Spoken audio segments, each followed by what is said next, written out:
If you're a historically minded person like me, and you've been wanting to build a late 80s, early 90s Delta Force 723, now's your time. Because what we have today is hands down one of the best replicas you can get on the market, and it just came out. This is the EMG SEMA CGS Lightning Series gas blowback rifle. More particularly, the Colt 723.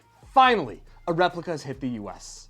Now in this video, we're gonna talk all about what makes this one of the best replicas you can get, some of the basic function, a chrono and rate of fire test, and so much more. But before we get there, I wanted to note, this was actually sent to me by Evike.com. I reached out to them and they graciously agreed to let me do this overview as well as some other videos coming to you in the future. But rest assured, it does not affect my opinion whatsoever. I'm looking at this from the lens of a historically minded person, and again, if you are too, then I think you're gonna like this one, despite a few minor gripes, which we'll get to. But regardless, stay tuned because we're building this thing out in a future episode to all of the 80 specs. And by the end of this video, if you think you want to pick one of these up for yourself, check out the affiliate link in the description down below. It's a great way to support the channel. I get a little kickback from it, but you get a beautiful piece like this. And before we get into this, let's talk about the Colt 723 in general. Riding on the coattails of the CAR-15s given to soldiers in Vietnam, like the E1s that many units received, or the specialized E2s that MacVisag and those fancy boys got, some updates needed to happen. And you had the Colt 653, which introduced a longer 14.5-inch barrel for better ballistics. But as technology improved and minor details were added, the 723 came to fruition in the mid to late 1980s. The Colt 723 boasted a few more features that older variants and models did not, yet still retained so many classic notes. But what's most fun about this is when this appeared. Again, I said it came out in the mid to late 1980s, but some of the earliest photographic evidence I know of this particular style came out in the Operation Acid Gambit and Just Cause in the Invasion of Panama. And I said this style because technically for Colt 723s, there's two major variants. Colt produced whatever they could with whatever parts they had from earlier to later models, but this is the late classic style model that you'll see, again, starting in Panama, but very notoriously in Black Hawk Down's Operation Gothic Serpent. So yes, this is good to go for both, and we'll talk about some of the minor differences as we move along. But what makes this a Colt 723 and not just your standard carry handle M4? Going from back to front, we start with an N1 type stock. The old variants of the Colt 723, some did have this stock, but many had the old aluminum ones. You have a 2-position buffer tube with fully extended and fully retracted. Although, for Delta guys, which we'll get into the next part of this series, is they would drill a third hole somewhere within the middle of the buffer tube positions to better fit their body armor. And this was custom to every single operator. You have a standard locking buffer tube brake, which does not have the cutouts to make it sort of a castle nut. And then, the most beautiful part of all, the receiver. This receiver is kind of a mishmash, in that you have an A2 lower receiver with proper A2 markings. However, it was not a US government carbine. It was a commercial piece which was able to be sold in the civilian or law enforcement markets. So when you take a look at the markings, you'll notice they have the Colt logo with Colt M16A2, stamped for Hartford, Connecticut in the USA. Moving backwards, you have a safe, semi, and full auto selector switch. This is a pretty cool detail actually, because according to Larry Vickers, Delta Force never had a burst function on their 723s, at least from what he saw. All of them received auto markings and functionality. So I'm glad that they included that detail. And then we get to the upper. This is by far one of the hardest pieces to put together. As you can tell, it's an A1 profile with this fixed field rear sight, the A2 style forward assist, but a brass deflector. So technically this is called the C7 upper in collector's hands. But for Colt, it's just another design. You'll see on the older models an A1 style upper receiver, again with the D type push forward assist. But this one, I've really only seen in gas blowbacks, and this beauty does it fantastically. We'll get to a little bit more of that detail, but let's keep moving forward. You have a classic tapered Delta ring with a slim 6-hole handguard.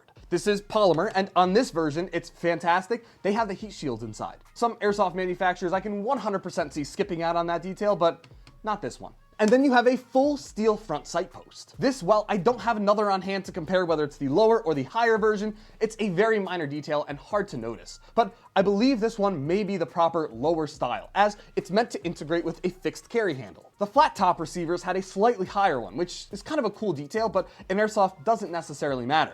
I believe, from what I can tell, this is a lower height one. The barrel you have is another cool detail, because in the old versions, you had a pencil style barrel, again being 14.5.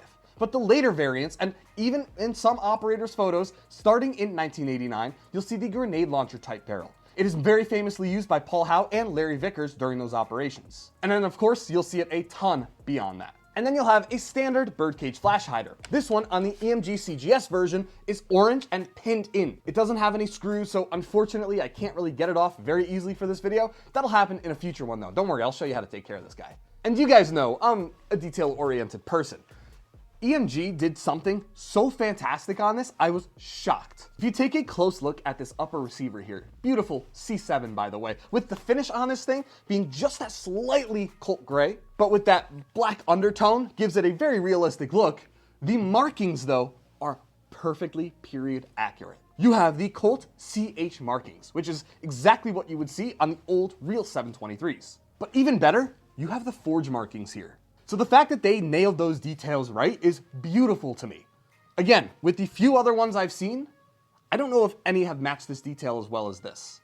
Oh yeah, and the magazines are actually Colt marked, whereas ones that, again, I'll link these in the description down below as well, are from Evike and CGS, don't have Colt markings. So it's cool that you get at least one in the package that's properly marked, because Delta only used Colt magazines. And as much as I love that, there are a couple things that I gripe with externally, and really they're very minor. Because build-wise, this thing is almost perfect. The two things I take main issue with are one, the serial number on the side here.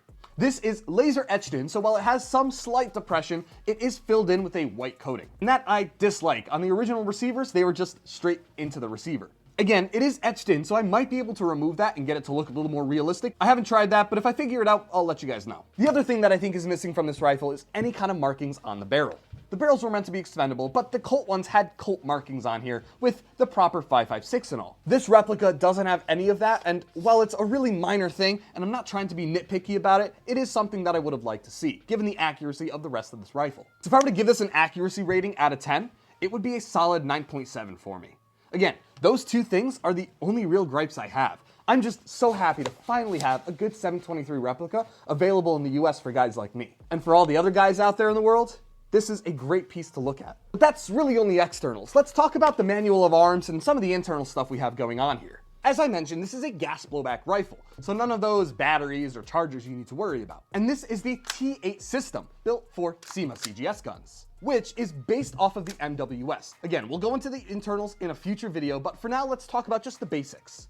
This functions very similarly to a real rifle, in that you pop your magazine in. If your bolt is locked back, you can hit the bolt release, but the charging handle reciprocates the bolt. Once again, hitting that release sends the bolt flying forward. What's also really cool about these replicas is if the bolt does get stuck partway through, which is very hard to do. Let's see.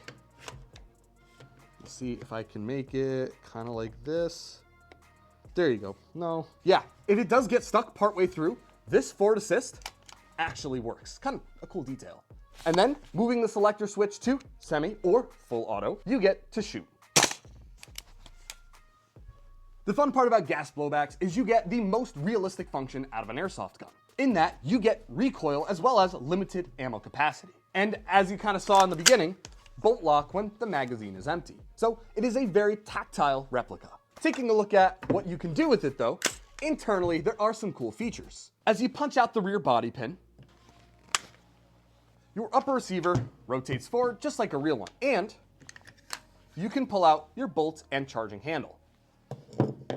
This one, I believe, is the lightweight aluminum version, though SEMA and Evike do sell upgraded steel versions. Although for gas efficiency, this one seems to be functioning okay so far. Another thing we might talk about in a future video is getting an NPAS style system in there to adjust the velocity of the rounds. Because as you'll see later, this thing's hot. Internally is where you can adjust your hop up right here, as well as some fun things on the trigger. This trigger box is reminiscent of the MWS style, but again, with the T8 system from SEMA. So it is slightly different from what I'm hearing, but again, we'll talk about that in the future.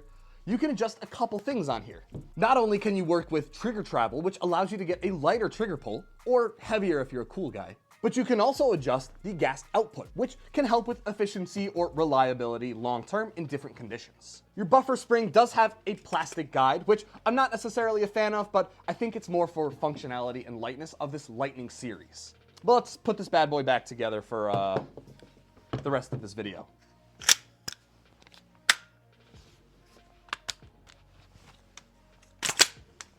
Good to go.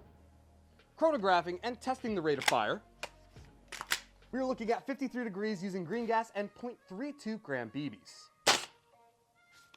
369, 366, 362, 365.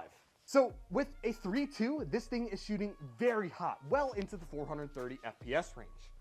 Let's test out that rate of fire though. Getting us around 44 rounds per second. I'm not gonna lie, it seemed like it stuttered a little bit on full auto, and I noticed that the nozzle did sort of get stuck before it fully reciprocated. I'm just gonna chalk that up to it not being lubricated by me whatsoever. I wanted to give you an external review. Internals will come soon, and I'm sure we'll talk about that, lubricating and making sure it's properly maintained in the future video. So I'm not really sure what to make of that, but regardless, let's talk about who this is really for. Because as you can tell, gas blowbacks are not for the faint of heart or the new player.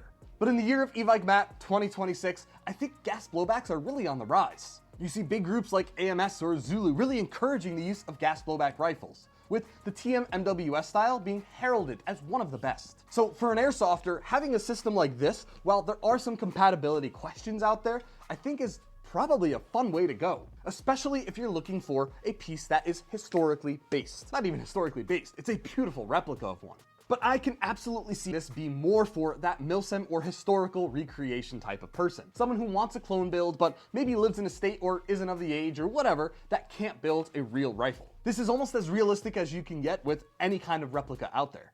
And the details on this thing are almost unmatched. I am super impressed with how historically accurate this is. Do I wish those minor things were changed? Sure, but again, you can't get one of these anywhere else. The MWS doesn't have a historical style model, and if you wanted to, you'd probably have to build it out with body parts. And the VFC is, again, non-existent for guys in the US. So getting something like this with the part support that Evike does offer, I think is almost a no-brainer.